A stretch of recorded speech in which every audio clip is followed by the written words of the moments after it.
Assalamualaikum warahmatullahi ta'ala wabarakatuh. Selamat pagi anak-anak. Bagaimana kabar kalian semua? Saya berharap kabar kalian semua baik-baik saja dan semoga kalian selalu diberi kesehatan dan keselamatan.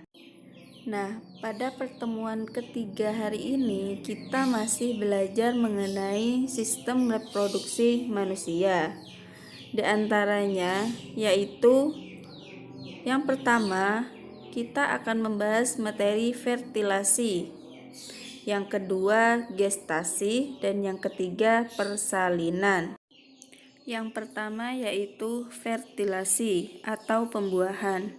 Fertilasi merupakan proses bertemunya sel telur atau ovum dengan sel sperma. Sel sperma di sini akan masuk ke dalam vagina dan berenang menuju oviduk. Apabila sel sperma akan bertemu dengan ovum pada tuba Fallopi, maka akan terjadi fertilasi. Nah, fertilasi di sini akan menghasilkan zigot yang bersifat 2N atau diploid.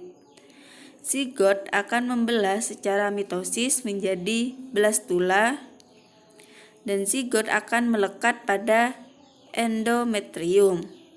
Nah, proses melekatnya zigot ini pada endometrium atau dinding rahim ini disebut dengan implantasi. Nah, selanjutnya dimulailah proses kehamilan. Selanjutnya materi yang kedua yaitu gestasi dan kehamilan. Gestasi merupakan periode waktu antara konsepsi dan kelahiran di mana embrio atau janin berkembang dalam rahim. Sedangkan kehamilan merupakan serangkaian perubahan yang terjadi dalam jaringan tubuh wanita sebagai akibat janin yang berkembang. Kehamilan ditandai dengan adanya hormon HCG atau Human Chorionic Gonadotropin dalam urin. Nah, perkembangan kehamilan di sini dibagi menjadi 3 trimester. Yang pertama yaitu trimester pertama, di mana embrio akan merangsang kelenjar dalam dinding rahim untuk memproduksi hormon reproduksi untuk mempertebal dinding rahim untuk implantasi janin. Yang kedua yaitu perkembangan embrio, yaitu mata berkembang sempurna tetapi kelopak mata masih menyatu. Hidung membentuk jalur dan telinga luar muncul. Detak jantung sudah bisa berdeteksi dengan sepanjang janin 7,5 cm dan berat 28 kg. Yang kedua yaitu trimester kedua. Hormon HCG akan stabil dan plasenta akan menyekresikan progesteron untuk menjaga kehamilan. Yang kedua, perkembangan janin yaitu kepala mulai proporsional, kulit keriput merah muda, panjang janin yaitu 27 sampai 35 cm dan berat 567 sampai 871 gram. Yang terakhir yaitu trimester 3, di mana janin mencapai berat 3 sampai 3,5 gram dan panjang 50 cm. Lenugo terkelupas dan kuku tumbuh sempurna.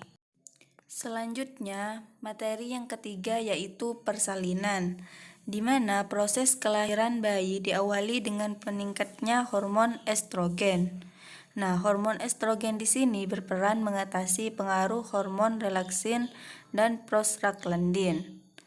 Dalam ilmu kedokteran, proses persalinan dibagi menjadi 4 tahap. Tahap pertama yaitu dimulai terjadi pembukaan jalan lahir dari 1 cm sampai lengkap 10 cm. Tahap kedua yaitu pembukaan jalan lahir lengkap sampai bayi lahir. Tahap 3 dimulai saat bayi lahir sampai keluarnya ari-ari. Yang terakhir tahap 4 yaitu 2 jam pasca kelahiran. Beberapa saat setelah bayi lahir dilakukan pemotongan tali pusar. Selanjutnya yaitu gangguan dan kelainan pada sistem reproduksi manusia. Yang pertama yaitu kanker lahir rahim. yaitu kanker yang menyerang leher rahim atau serviks. Yang kedua yaitu endometriosis, yaitu penyakit pada sistem reproduksi wanita yang disebabkan jaringan endometrium tumbuh di luar rahim atau vagina. Yang ketiga yaitu hamil anggur atau mola hidalidosa, yang merupakan suatu kehamilan yang tidak berisi janin, melainkan berisi gelembung-gelembung mola dan bekuan darah. Yang keempat yaitu AIDS, yaitu penyakit menurunnya sistem kekebalan tubuh akibat infeksi virus HIV. Yang kelima yaitu herpes genitalis, di mana penyakit ini disebabkan oleh virus herpes simplex. Yang keenam yaitu gonore atau GO, yaitu penyakit kencing nanah yang disebabkan infeksi bakteri Neisseria gonorrhoeae. Yang ketujuh yaitu sifilis atau raja singa, yaitu penyakit kelamin yang disebabkan oleh infeksi bakteri Treponema pallidum. Yang kedelapan yaitu chlamydiasis, yaitu penyakit keputihan yang disebabkan oleh jamur Candida albicans. Yang kesembilan yaitu impotensi, merupakan ketidakmampuan penis untuk ereksi atau mempertahankan ereksi. Yang terakhir yaitu prostatitis, yang merupakan peradangan pada kelenjar prostat. Baiklah, terima kasih waktu dan perhatiannya. Mungkin hanya ini yang dapat saya jelaskan, kurang lebihnya saya mohon maaf. Semoga video ini bermanfaat bagi kita semua. Terima kasih.